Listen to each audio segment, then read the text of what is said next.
Gicamunsi cyiza nshuti mudahwema kubana natwe kuri Kigali Line Update. Nk'ibisanzwe rero turongeye twaje reka tugende hariya muri Repubulika Iharanira Demokarasi ya Congo turebe uko byifashe. Nkuko mubizi rero mubimenyereye ntabwo mba ndi njyenyine, mba ndi kumwe na mugenzi wanjye. Umeze ute? Meze neza. Biragenda? Nukuri ndashima Imana. Okay. Uyu munsi rero ngo hari ahirya muri RDC ingabo za YANZE zazinze ngo twangushye zatashye. Zitangiye kuzingutwayo. Zitangiye kuzinga. Ubundi turi tariki zingahe? Uyu munsi turi tariki 3 z'ukwa 12. Buru zitangiye kuzinga bamwe bashobora kuba batangiye no kugenda kugira ngo tariki 8 zigere bose barangije kugenda. Ingabo z'umuryango wa Afrika y'Iburasirazuba wari warohereje mu butumwa bwo kugarura amahoro muri Repubulika Iharanira Demokarasi ya Congo kuri iki cyumweru zatangiye gutaha. Yego. Ingabo za Kenya nizo zabanjirije izindi mbere y'iminsi 5 ugereranyije n'igihe izi ngabo zigomba kuvira kuri buriya butaka bwa RDC. Za Kenya nizo zatangiye. Nizo zatangiye kandi bivugwa ko ngo Kenya ni nayo yari yohereje ingabo zayo muri RDC mbere y'izindi zose. Y'izindi zose, yes. Kenya niyo ese ni Kenya na Barundi. Kenya niyo yohereje ingabo zayo muri RDC mbere y'ibindi bihugu bya EAC. Mbere yo gukurikirwa n'ibihugu by'i Burundi.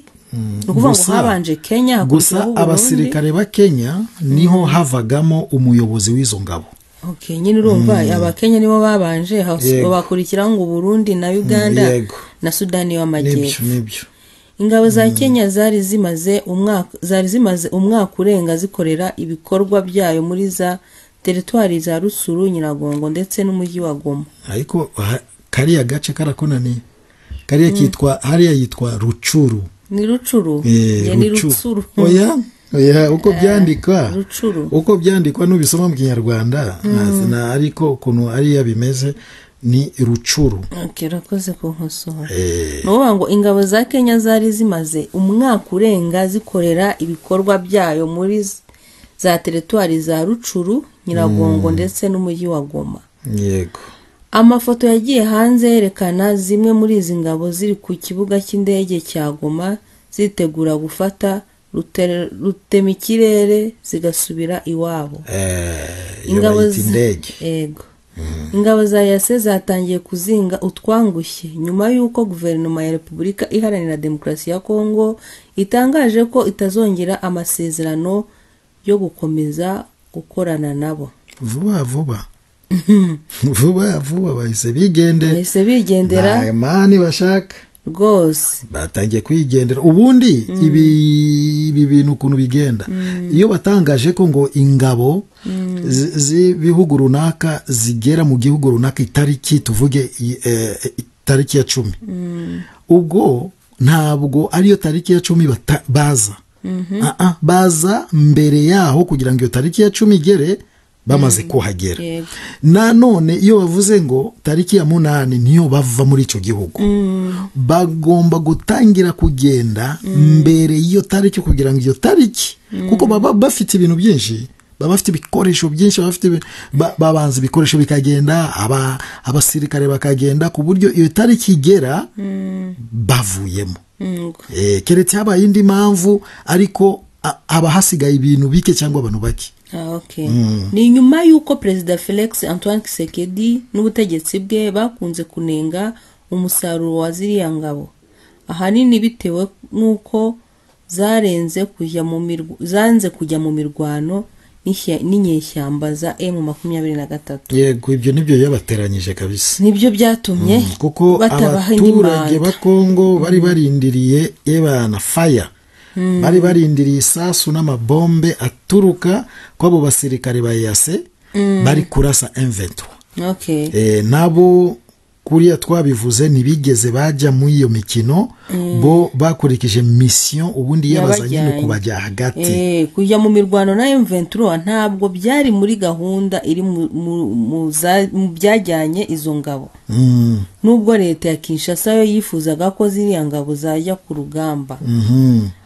bari kugenda kugira ngo bahe sadeke umwanya nabo bazi turebe niba koko sadeke izajya mu mirwano cyangwa nayo nabyo uzasanga nabyo ari prague wa mugani w'ibi bintu byisigaye biba mu iyi minsi ngo ni prague nabyo ushobora kubona ibyo Tshisekedi ari gutangariza abaturage ntabwo ari by'ijana ku ijana uko ari kubatangariza ngo baraje barase bakora iki reba byonyine Namibia ukuntu yivanyemo buriya wasanga mu mpamvu zimwe nibyo uriya muntu ari kugenda atangaza ngo bagiye kujya gukora hariya ukaza kubona bageze aho ngaho tukabona iyindi foto ibindi birahindutse yego sasa biteganyijwe ko ingabo za YANZE nizimara kuva muri RDC zizahita zisimburwa n'iz'umuryango w'ubukungu bw'ibihugu byo muri Afrika y'Amajyepfo SADC zigeze kure imyiteguro yo kujya muri Repubulika Iharanira Demokarasi ya Congo